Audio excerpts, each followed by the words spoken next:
أعوذ بالله من الشيطان الرجيم بسم الله الرحمن الرحيم أمر على تندو كعلى بركلا كسلتك الرسول صلى الله عليه وسلم أنا دين كله أني مومو نيكي بلا لسلاكو كواسي أركما وللنا وتمنينكم بعد مالو أنتمنا سمن تمني كايرا كفوكو file kala fudunyo flablo aliye kolu kala mendo mone meye kala alla aliye men ankese la fuduro aldi wo ke fioro ni fio fara ole na la problème di fudunyo flani nyonte anka ira kafo pour que nyamma fio di vide aldi se kalsi kala durate ki nyonte oya ira ko damando yono awani hankurum la fa aliye wo dura kelinke sa aladi almademe aldi alla fi dégager nyamma ka alla fi ro kolonya alese ka alla fudu rosi ke yo aluka damna dianyero nyame o foloma ye mundi wole ye arabul kam ko jalsatul musaraha wole alialsi katunya fo inyonye dulda jatimna ko ka kele fo alninyon wote mais yoro mendo me sawabadi am nye menkela koroma fudunyo flabake ka alulasi ka mollasi ko doniya tanya fo yo kelefo ko ka kele fo ko ban ante kelefo lawdi ko ban anyetamna atoro noninale wole ye jela anna finke siamanuka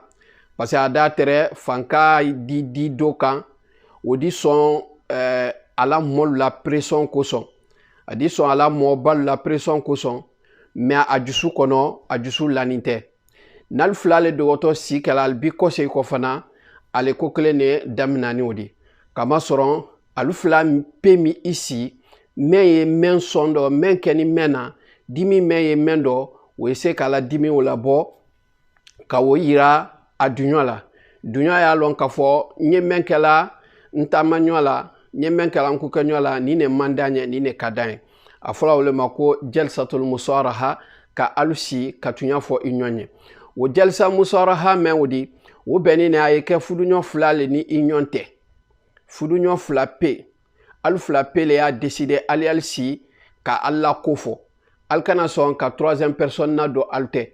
kama so troisième personne wo kera momo le di akera fudunyo la akera alu naldiu akera alu faldiu akera alu badimal diu nous bana dona ni troisième personne bana dona fudunyo flani nyonte tun al segboma sawabama funi ala kera alfe wodo mansia bake wole kuson kama soro troisième personne badun be di la damneirela fo be ayira kafo ko akume ni nele joyaro ne ni kayinka nike kama soro akenite ni kayinka nike kama soro akenite dota fe roka duma elata dunyana akana ke kake yo alele tonyoni na watibe troisième personne fana wo fana siamando wo adabade ne di wo bake emoso meno watime ale bakata fudu meno watime ale bake environnement mendo wo ko ye finkela nyame ko men yo woluka troya kul ni finke meno ka ale woto kul fana juge la ka ben wolima ni wo ka gbliya kekan wo dina conseil de li kema ida tre conseil woni ke ye vive la réalité mendo muso façon men ke kun ono to wala klendi wala muso fana ye vive la réalité mendo wala ke façon men muso kun la lili la woto la lili men dila ama ida tre woni woti se wala asiamando alte ben alsema donc jelsa sumusar ha koroy mundi wole keni muso alufla pe ye alubulumaka wodo wosiamando aldadlaja alfla pe alsi kalsi men keni mena wudu nyaira ka dola ka fo men ye ntrola ila kuro wole teno me ibake ayirala folomunu ala nyumalu ya iloi kundo ka fo alla siro nyuma ya men ye abolo ka loima wole kasiya katami ala jumaka me an fankelen be ye an bazela an nyona juma ne ka kanyina an nyona nyumalu ko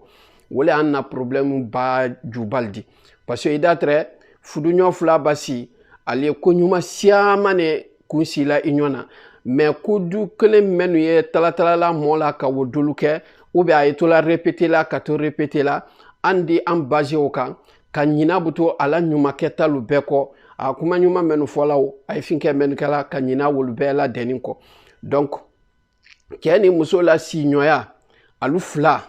ko mɛn ye dimi mɛn ye mɛn dɔ o ye yira a duɲɔ la hankilimaya rɔ mafa rɔ kumakan ɲuman rɔ pour que dɔw fana de se kuma mɛnu fɔtɔ de ka wolu ta a y'a lɔn ka fɔ ja mɛn ye nin ye mɛn kɛla ne miiri i datɛrɛ ale y'a kɛla a m'a lɔn ka fɔ ko a y'a ko kɛ ɲɔ tɔrɔ la ka tɛrɛ wole ye ko kɛ ɲɔ finkɛ sɛla donc o dimi mɛnu ni dɔw fana ko accepter i da ye dimi bara bɔ cɛman dɔ wala dimi bara bɔ musoman dɔ a dɔn ni mɔ fila pele alu do duma i ɲɔ ɲɛ funkoɲɔ ale nani donna alu tɛ n'alu fila le alu b'a rɔ sama ɲaɲa kan a siyaman dɔ dodi dumala ta do kɔrɔ ni mɛn jo t'a rɔ o kɛra cɛ di o kɛra muso di o di dumala ta mais n'a kɛra mɔlu ɲɛna cɛ bara cɛ kan tɛ muso bara muso kan tɛ olu b'a n'ala si hali ni dɔw k'a ye k'a fɔ ko a jo t'a rɔ a kɛ ka o tuɲa min na k'i jɛrɛ lase k'a kɛ kuma kɛ ka jɛrɛ lase o di gbɛlɛya ma ka sababu kɛ muna mɔlu y'a la mini dɔ donc ale kana na kɛ wolu ɲɛna wuya fɔla di a kana na kɛ wolu ɲɛna k'a fɔ ko ale le jo t'a rɔ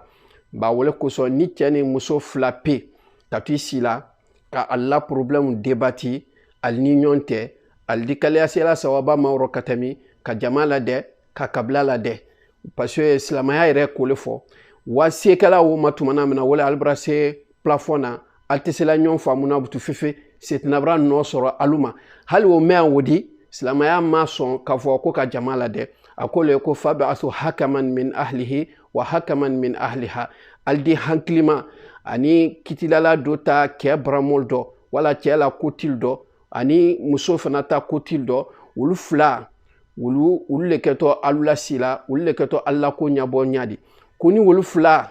ka hɛrɛ la ɲini ali ni ɲɔgɔn wo tɛ ko ala di ali bɛ ali se ma wala fɔli gbɛrɛrɔ mɛn dɔ ye sawaba di o le ni fudu ɲɔ fila ka kɛ hɛrɛ la ɲinina ali ni ɲɔgɔn tɛ ka fɔ ale y'a fɛ ale ye bɛn a rɔ a siyaman dɔ ko ala di ali bɛn sawaba ma nba an y'a lɔn k'a fɔ cɛ ni muso la siɲɔya wo sa pour que ale se sawaba ma ko ba saba le fana ye nɔ fo ale laja ka wulutɔl hankili la n'o kɛra ale de se sawaba ma ala siri rɔ mais ni ko saba wo ni an ma wulutɔ hankili la wole kɛla sababu di hali n'ale fila k'i si fana a di laba man kama a di laba sɔn kɔ ma ali ti ɲɔgɔn faamu ni ala ka somɛni natɔ yira an kɛndɛla insha allahu ta'ala an dina kuma ko sababu kan pour que ɲamma